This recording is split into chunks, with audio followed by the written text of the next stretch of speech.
Merhaba from Keswick Village. This is the Rorschach Turkey update from the 18th of March 2025. A quick summary of what's going down in Turkey. On Sunday, the 16th, Ekrem İmamoğlu, the mayor of Istanbul and candidate for the Republican People's Party, or CHP's primary election, visited the southeastern city of Diyarbakır, a Kurdish majority city. The visit was significant as this was the first time İmamoğlu has directly addressed the often overlooked Kurdish issue. Referring problems Kurdish people face in the country, he emphasized that peace requires dialogue from all parts of society, especially in parliament, and that violence cannot be the solution. Notably, he spoke in Kurdish during his speech, greeting the crowd with, quote, Newroz Pîroz, end quote, or Happy Newroz. Newroz celebrates the arrival of spring and symbolizes renewal, unity, and peace. For Kurds, this day also marks the Kurdish New Year. Still, Kurds are not the only ones who celebrate this holiday, as some Turks, especially Alevis, join the celebration. More on İmamoğlu, as on Friday, the 14th, the University Lecturers Association and the Democratic University Initiative of Istanbul University condemned political pressure on university staff, citing the investigation into the legality of İmamoğlu's diploma. The case has been called into question as a possible attempt to discredit him and block a presidential run against President Erdogan. The groups criticized the pressure on Istanbul's university administration and opposed its alignment with the government's political agenda. They pointed to the resignation of the dean of the Faculty of Business as evidence of internal pressure. Their statement called on universities to reject political influence and uphold academic integrity. Next up, on Friday the 14th, Tayyip Temel, the co-chair of the Press and Propaganda Commission of the People's Equality and Democracy, spoke out against Google's traffic embargo on independent media outlets in Turkey. He criticized Google's search algorithm changes, saying that they hinder independent journalism, which often voices dissent by blocking access to readers. Temel emphasized that this move, alongside economic pressures, forced news outlets like Gazette Duvar to shut down. He accused global digital platforms of systematically targeting independent media, calling it part of a broader plan to eliminate free press. Temel demanded that Google's control over media be broken and called for an end to the digital blockade on independent news. To know more about this, check the links in the show notes. Speaking of journalism, on Wednesday the 12th, Halk TV, an opposition news channel, faced backlash for airing an interview with pro-government figure Rassam Ozan Kütahyalı. Journalists opposed the talk, arguing that featuring Kütahyalı, once aligned with the Gulen movement, undermined the channel's pro-democracy stance. The government accused it of plotting the 2016 coup, but later the movement became a strong government supporter. Timer Soykan said Kütahyalı's appearance discredited a channel that had paid the price for supporting democracy. In protest, journalists Serpil Yilmaz, Shuli Aydin, Barış Pelivin, Timer Soykan, and Murat Azril resigned. They later announced that Kayra Getsin, their political discussion program on Halk TV, would continue independently on YouTube. Halk TV owner Jafer Maharalu later stated he was unaware of the interview and wouldn't have approved it. The channel removed the video the next day. On to another dissident journalist. On Saturday the 15th, Ismail Saymez revealed that he had learned of a travel ban imposed on him while attempting to leave the country. Saymez, who had traveled abroad 5 times in the past 2 months, rejected the decision, calling it an intimidation tactic against critical journalism.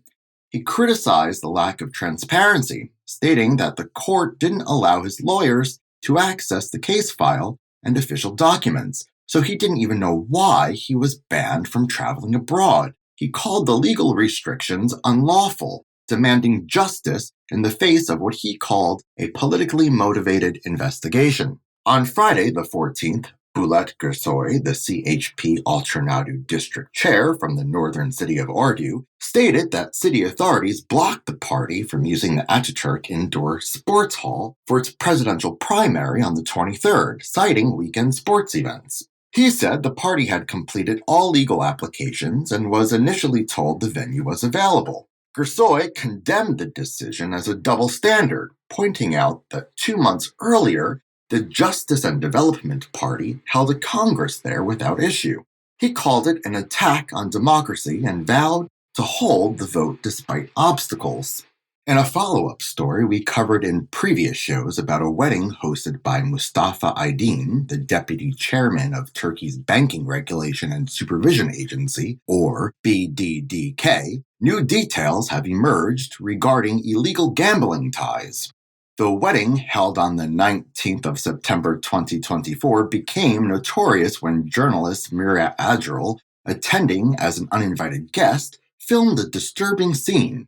The footage showed high-ranking bank officials lining up to present expensive gifts to the couple, raising bribery concerns. Now, Timar Sokin reports that among the guests was Erkan Kork, the controversial Payfix owner linked to illegal gambling. Adjral's video showed Kork speaking to Aydin, fueling speculation that the BDDK may have facilitated Kork's controversial acquisitions, including a bank and a TV station, despite ongoing investigations into his financial activities. On Thursday, the 13th, the Parliament's Planning and Budget Commission approved a bill raising retirees' religious holiday bonuses from 3,000 liras to 4,000 liras, around $115. The bill also includes measures to support Olympic, Paralympic, and Deaflympic athletes, covering expenses for 8,000 competitors.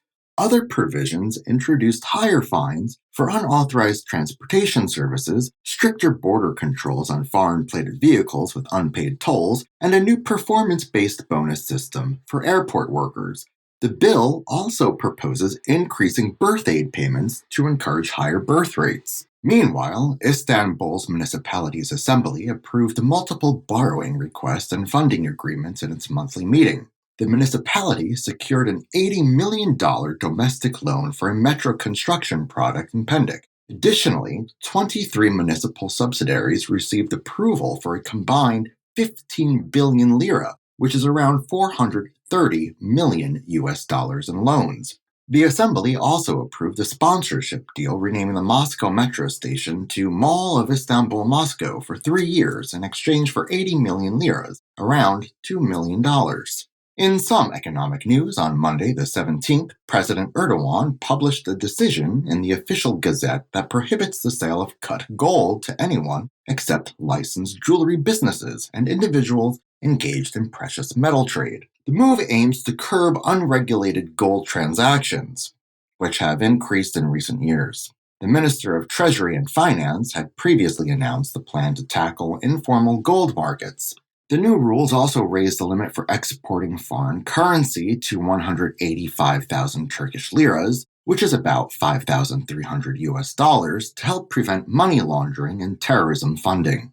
In unrelated news, on Thursday, the 13th, during Ali Yerikaya's, the Interior Minister's visit to southeastern Batman, he toured the city's animal care center and announced the start of inspections on the enforcement of the animal protection law. The law requires municipalities to manage stray populations humanely and improve rehabilitation efforts. He said inspectors are set to visit all 81 provinces to evaluate local government's compliance. He explained that inspectors would offer guidance rather than conducting an investigation. Inspections will continue every 2 months, with findings shared publicly. To close this edition, on Sunday the 16th, the Birgin news outlet reported that Competition Authority launched an investigation into streaming platforms Netflix, Disney, Exxon, Blue TV, Amazon, and Gain over possible competition law violations. Officials said an initial review found enough evidence to move forward. The investigation will look into whether Netflix used its influence to favor its own content and limit opportunities for independent creators. It will also check whether all 6 platforms made exclusive deals that unfairly restricted competition among producers, actors, and writers. The authority noted that the investigation does not mean any violations have been confirmed or that fines will be issued. And that's it for this week. Thank you for joining us. Did you know that you can send an episode as an MP3 file? You can download it directly from our website, www.rorschach.com/turkey. The link's also in the show notes. Asha Kalin.